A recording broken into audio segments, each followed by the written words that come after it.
tell me how you got involved. How did it all happen? Wow. This is something that came about a while ago, and I was asked to take a meeting with Louis, and I was a bit reluctant. I tend to be reluctant to projects that scare me, and so I kind of do a bit of that, and that's usually an indication that it's something I do want to do. But I have a sort of tug of war with myself, and so I met with Louis, and we just had a great talk, and we talked about Andromeda. We talked about the different things that he wanted to do, and how I saw her, and how he saw her, and we had a really great meeting, and it was a very clear notion that we wanted to work together, and so we did. What scared you about the project initially? I think most things kind of scare me initially. I think, you know, the idea of the scope of it, I think the idea of there having been an original, and the daunting element of sort of recreating something that people have, you know, an affection for, I think is kind of daunting. But also playing someone like Andromeda, I'm someone who loves Greek mythology, and so, you know, I've been aware of her for many years, since I was a child, and so it's kind of yeah, a bit scary, and then once the fear is kind of, you know, have reined in the fear, then it's just excitement of being a part of something like this. So let's talk a bit about Andromeda. Who is she, at least in your eyes? In my eyes, she's an incredibly strong and driven young woman who sees outside of the box that she lives in, the royalty, the heritage, the weight of her history. I think she sees another way, another path, and sort of the next generation. And she chooses a very pivotal moment to be that person and to take the reins, and she's extraordinary.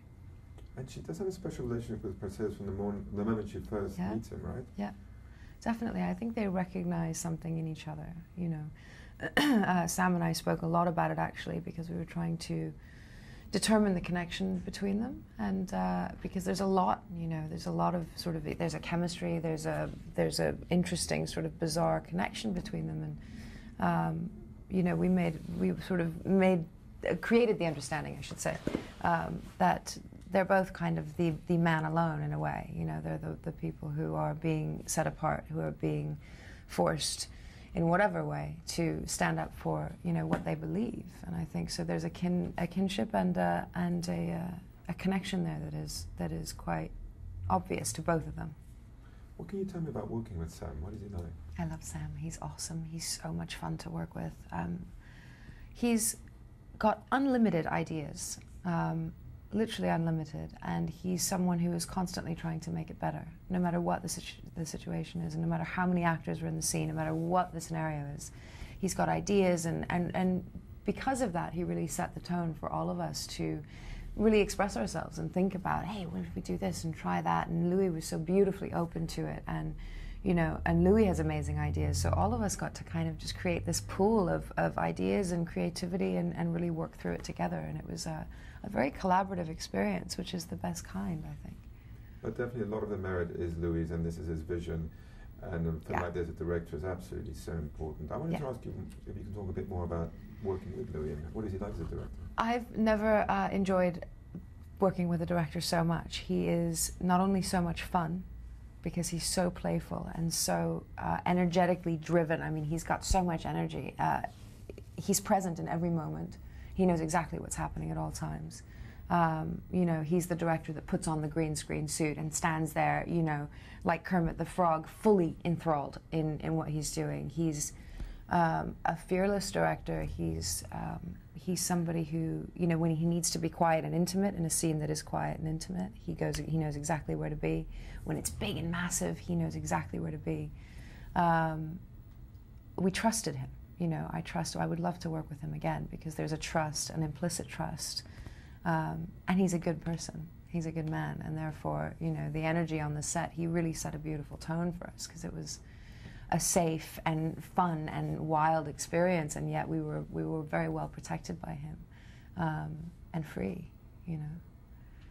That trust is very important when you're working with special effects of this magnitude. I'm going to ask you about that precisely, working with special effects. What was that experience like for you? I really enjoy it. I mean, there's something, you know, I tend to quite love really small character-driven films as well, but when I do something like this, there's something about sort of unleashing the imagination inside of you, you know, as we do as children. You know, you think of, you know, yourself as a kid in those moments where you would imagine whatever it is, something outside the window, or, you know, that feeling that you create. Nothing's there, you know, there's something about that that is key to what we do. You know, I think it is, at the end of the day, it is make-believe. You know, it is make-believe. So it's its purest form, because we have nothing to, you know, tangible to hold and touch and figure it out. It's emotional, it's instinctive, it's all those things. So to have that emotionally, to go into creating the emotions you need in those moments, and then to know that you're trusting these extraordinary people creating these magnificent, you know, visuals, and they show us along the way, you know, and we're part of it in terms of seeing what they look like and how big they are, and an idea of the scope. And but technology today is so extraordinary that it's, you know, there's no roof on the limit as to where we can go. And so the trust was there, I think, kind of instantly, because you know that at the place we're in, you know, right now in terms of filmmaking and 3D and technology and everything you can do, we knew it would be extraordinary looking, and so, you know, we let that part just be.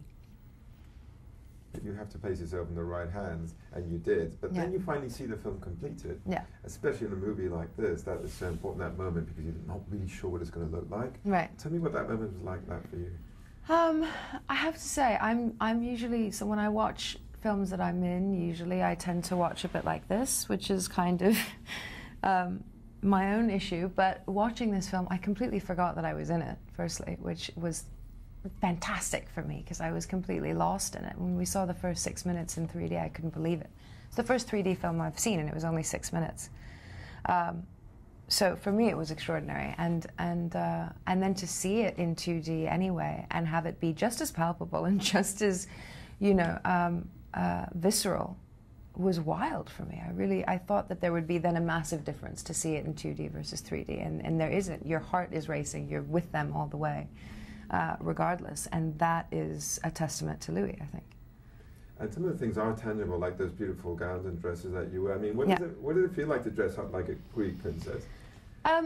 You know, it's helpful, I think. You know, it's a second skin, so you put those costumes on, you put that you know, that second skin on, and it does feed a lot of how you move, how you sit, how you walk, things like that. You know, and also being able to have so much fabric to use, I quite like to be part of my costume, and so to be able to grab it and hold it, and, you know, all of that is you know, it's a gift for us. Being quite an international person yourself, how do you think this film is going to resonate internationally? Do you think, I mean, it's such a classic tale. Yeah. But what do you think?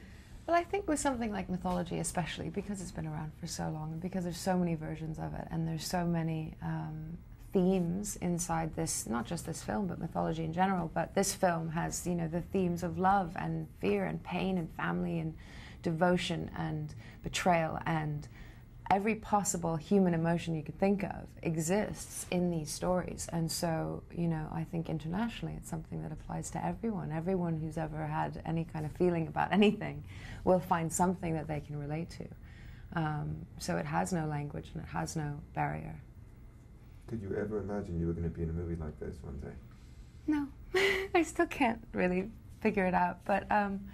No.